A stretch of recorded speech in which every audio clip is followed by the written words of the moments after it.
حضور صلی اللہ علیہ وآلہ وسلم نے فرمایا اپنے صحابہ سے مخاطب ہو گئے کہ پہلے قومیں جو ہیں وہ زوال کا اس لیے شکار ہوئی تھی کہ وہ اپنے بڑوں کو چھوڑ دیا کرتے تھے، چھوٹوں پہ جو احتساب کا خنجر چلایا کرتے تھے، چھوٹوں کو سزائیں دیتے تھے، بڑوں کو معاف کر دیا کرتے تھے۔ میں اللہ کی قسم کھا کے کہتا ہوں کہ آج یہ فاطمہ بنی مخزوم قبیلے کی ہے، آج اگر محمد عربی کی بیٹی فاطمہ بھی ہوتی تو اس کے لیے بھی میں اسی سزا کا تعین کرتا جس کے لیے حضرات محترم۔ اور پھر آپ دیکھیے غسان ایک علاقہ تھا، وہاں کا ایک والی، وہاں کا بادشاہ شہزادہ، اس نے بھی اسلام قبول کر لیا۔ وہ حضرت عمر فاروق رضی اللہ تعالیٰ عنہ کے اس دور کو دیکھ کے مرعوب ہو گئے۔ اب آیا خانہ کعبہ کا طواف کرنے لگا، تھا تو بادشاہ تھا، آج بھی یہ کلچر ہمارے ہاں موجود ہے۔ تو وہ طواف کرتے ہوئے اس کی چادر پہ، اس کے کمبل پہ، اس کے کپڑوں پہ ایک بدبو تھا، اس کا پاؤں آ گیا۔ اس نے پیچھے مڑ کے دیکھا، اس نے کہا یہ اجڑ آدمی، یہ کیا اس نے کیا؟ اس کو چپیڑ مار دی، جس کو آپ کہتے ہیں، تھپڑ مارا زور سے۔ سیدنا عمر فاروق رضی اللہ تعالیٰ عنہ کو پتہ چلا تو آپ نے اس شہزادے کو بلا لیا اور اس سے کہا کہ اسلام تو کہتا ہے کہ کان کے بدلے کان، ناک کے بدلے ناک، دانت کے بدلے دانت، یہ تو تم نے اگر اس کو مارا ہے تو اس کا تو تمہیں سزا بھگتنا پڑے گا۔ اس نے کہا میں فلاں علاقے کا جو ہے وہ ولی عہد ہوں، شہزادہ ہوں، بادشاہ ہوں، یہ کیا سلوک ہے؟ آپ نے کہا یہ نہیں ہو سکتا، یہ ایک دیہاتی آدمی تھا، عام آدمی تھا، مزدور پیشہ بندہ تھا، لیکن اس کے ساتھ تم نے زیادتی کی ہے، جان بوجھ کے کی ہے، اس کو سزا دی ہے، اب تمہیں سزا ضرور ملے گی۔ اس نے کہا ایسا کریں، مجھے تھوڑا سا موقع دے دیں ایک رات کو وہ وہاں سے بھاگ نکلا اور پھر جو ہے وہ مرتد ہو گیا، اسلام کو چھوڑ دیا۔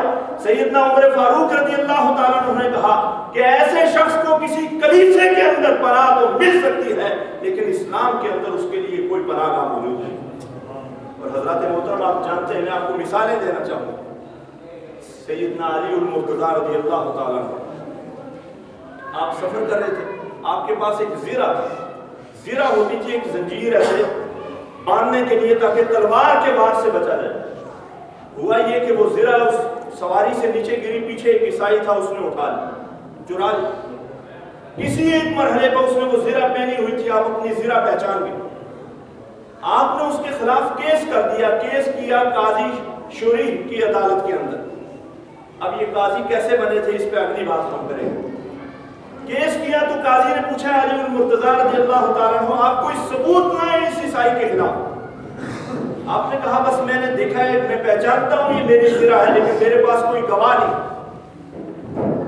تو جو قاضی شریح تھے انہوں نے فیصلہ حضرت علی کے خلاف دے دیا اور کہا کہ پھر زیرہ آپ کے پاس گواہ نہیں ہے تو زیرہ اس عیسائی کی ہوئی۔ عیسائی جو ہے وہ جاننا چاہتا تھا، جانچنا چاہتا تھا کہ یہاں معیار عدالت کیا ہے، یہاں کریڈیبلٹی کیا ہے ان عدالتوں کی۔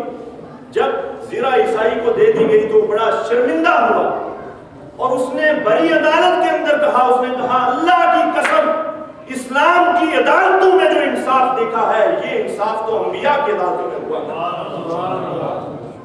اور اس نے کہا میں مسلمان ہوتا ہوں، کلمہ پڑھتا ہوں، اور زیرہ اٹھائی اور حضرت علی المرتضیٰ رضی اللہ تعالیٰ عنہ کو دے دی۔ حضرت علی رضی اللہ تعالیٰ عنہ نے زیرہ اس کو تحفۃً دے دی اور پھر وہ وہاں سے کلمہ پڑھ کے اس عدالت سے باہر نکلا۔ یہ جو قاضی شریح تھا یہ بنا کیسے تھا؟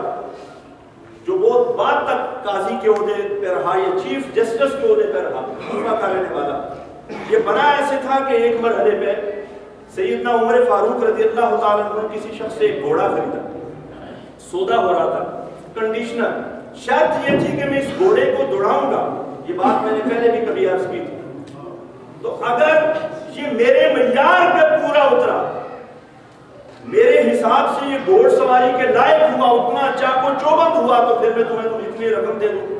اب گھوڑا آپ نے دوڑایا تو آپ کو پسند نہ آیا، لیکن کسی گزرتے ہوئے کسی جاڑی سے، کسی خاردار کسی چیز سے ذرا سی اس کو خراش کر کے ذرا سا زخم آ گیا، مجھے بتائیں کہ گھوڑے کی صحت پہ اتنے زخم سے تو کوئی اثر نہیں پڑتا۔ اب وہ جو شخص تھا اس نے کہا کہ عمر فاروق میں آپ سے گھوڑا نہیں لوں گا، اب میں آپ سے پیسے لوں گا۔ آپ نے کہا یہ گھوڑا میرے معیار پہ پورا نہیں اتر سکا۔ اس نے کہا معیار پہ پورا اترے یا نہ اترے، میں نے جب دیا تھا تو یہ زخم نہ تھا، یہ نشان، یہ خراش نہیں تھی، اب یہ زخم ہے، یہ خراش ہے، یہ نشان ہے، آپ مجھے اسی حالت میں گھوڑا جو ہے وہ پیش کریں۔ اب آپ نے کہا اب کیا کیا جائے؟ کسی شخص کے پاس چلتے ہیں۔ طے ہی پایا کہ کوفہ کے اندر ایک بڑا زیرک، بڑا دانشور، سمجھدار، عقل مند شخص ہے جس کا نام شریک ہے، اس کے پاس چلتے ہیں۔ دونوں احباب وہاں چلے گئے اور اس کو فیصلے کا حق دے دیا۔ اب آپ اندازہ کریں، اس وقت وہ قاضی نہیں تھے، وہ جسٹس نہیں تھے، انہوں نے بڑی بے باکی سے کیس سننے کے بعد کہا کہ امیر المومنین، موقف اس بندے کا درست ہے، اب آپ کو چاہیے کہ آپ اس کو رقم ادا کر دیں اور گھوڑا لے لیں، کیونکہ زخم پہلے نہیں تھا، یہ زخم تو آپ نے کہ گھوڑا دوڑانے کے دوران اس کو پیش آیا۔